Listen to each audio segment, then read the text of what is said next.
Okay, so hi there. I've been meaning to make this video for a long time, so I thought I better just get to it. So I wanted to make this video to document the progress on Project Bushrod.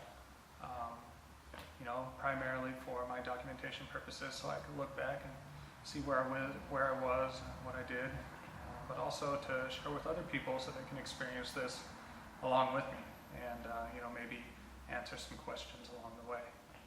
So, to give you a little bit of background, Project Bushrod is the conversion of a 1992 Ford E350 extended passenger van from its normal two-wheel drive church van self to a diesel-powered, four-wheel drive, lifted, off-road adventure van. I want to drive this thing across the country with my wife to national parks, campgrounds, you name it, and go camping and enjoy ourselves. So we bought the van at an auction for $1,500. Wasn't in terrible shape, wasn't in great shape either. Needed a lot of work done to it just to make it roadworthy and to be able to pass inspection.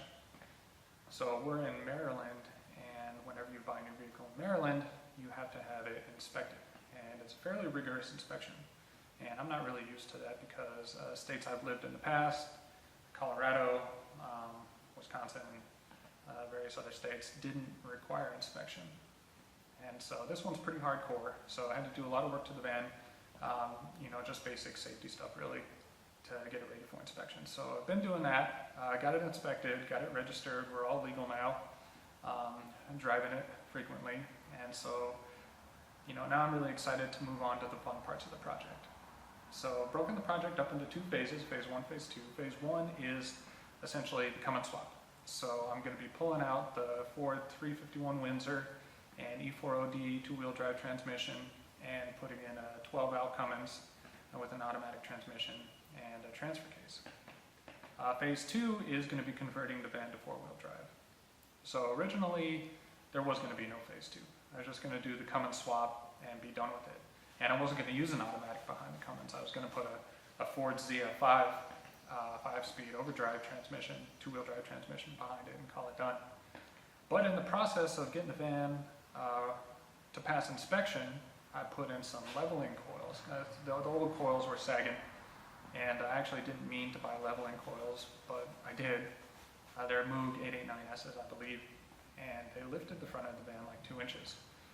Lifted it enough for me to be able to clear 33-inch tires. And so I got some somewhat aggressive 33s and threw them on there, and I really liked the way it looked.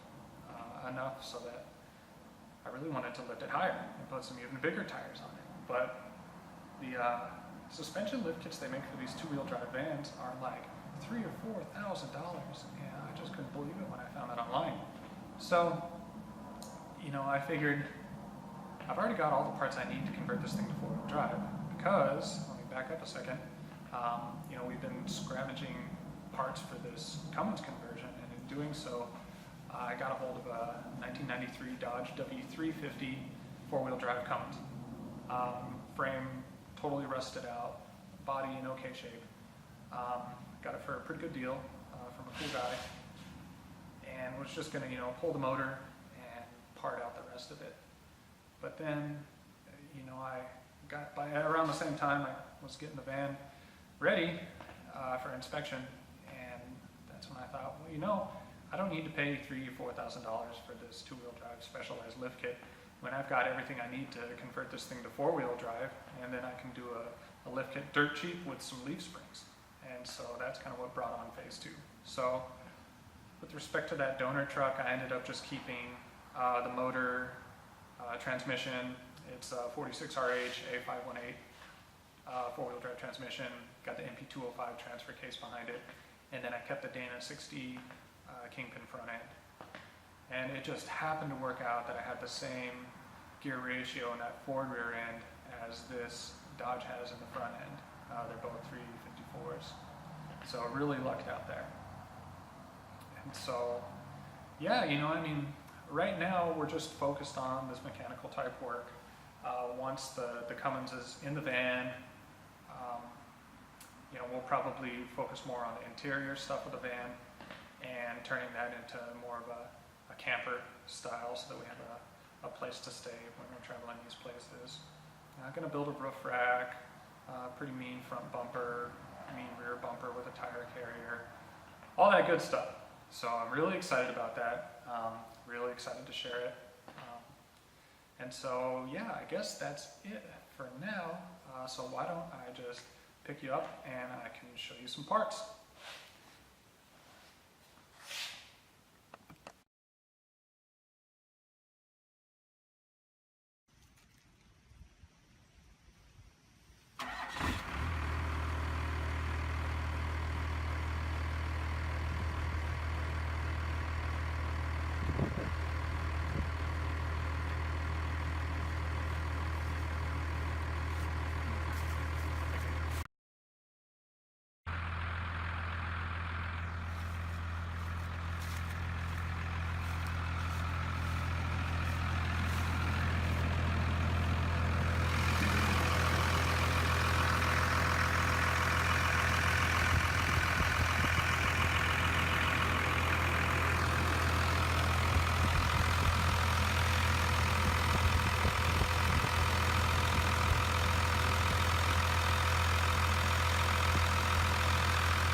Okay, so here's the 12 valve.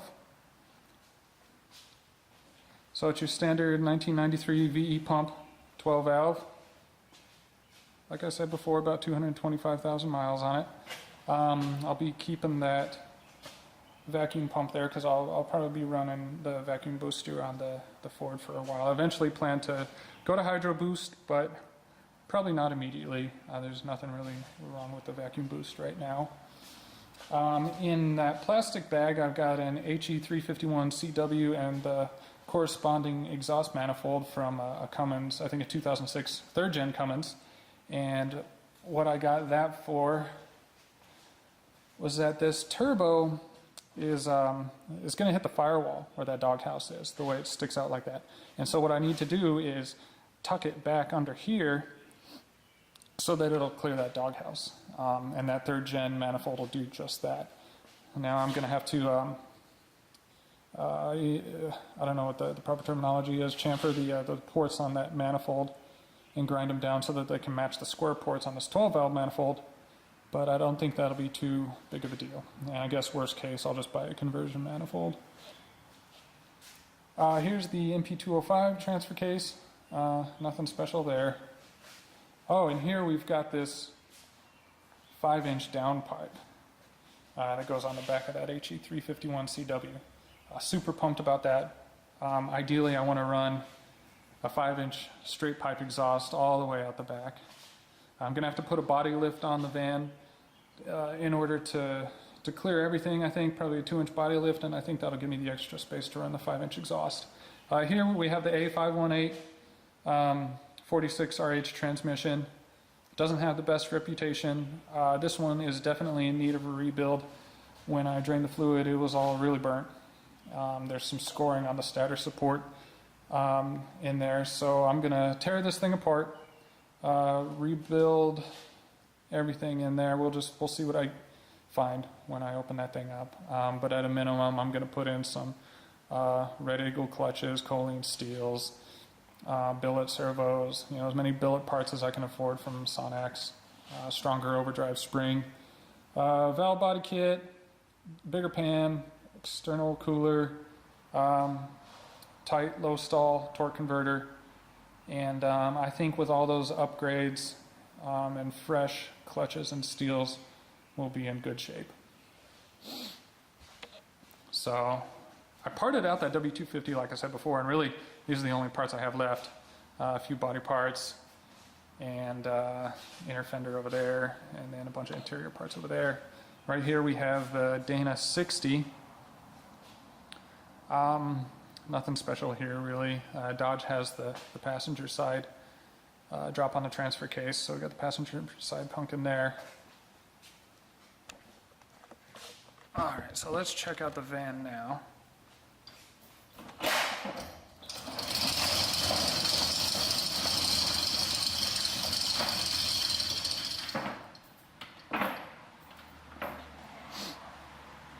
Okay, here she is. Seems like it's zoomed in. I guess not. Okay, so 1992 Ford E350 extended passenger van, 15 passenger van. It was an old church van. It's sitting on 33s right now. Got these really so I could pass inspection. The old tires were the BFG all-terrains, and they weren't in terrible shape. But a few of them were starting to cup, so I figured might as well just replace them all. Did pour 15 all on the frame and everything I could touch on the front end. Pretty much rebuilt the entire front end because the steering was just terrible. So let's see what you can see now. The only part I didn't paint was those darn tie rod sleeves, so got to get under there and fix that. But you know, everything from the wheel bearings in is new. Everything except the hard parts. So new bearings. Hubs, rotors, calipers, ball joints, tie rod ends, drag link, coils, shocks, pads, all that good stuff. New exhaust on it, you know, just basic stuff. So unfortunately I have a handful of outdoor projects I have to get to before I can get into rebuilding that transmission, which is the next phase, next part of phase 1. And getting the Cummins swap together. And I also have to do some rust repair on this thing because it's just driving me crazy sitting out in the rain like this and just rusting away. So what I'll end up doing is, you know, just grinding everything down. There's a fair amount of rust on the top of the van there, so I'll end up grinding that down and using pour 15. And that pour 15 is a real pain in the butt to apply because there's a lot of preparation work to it, but once it's on there and it cures, it's good stuff. Way better than conventional paint. Not quite as good as powder coating, but pretty good.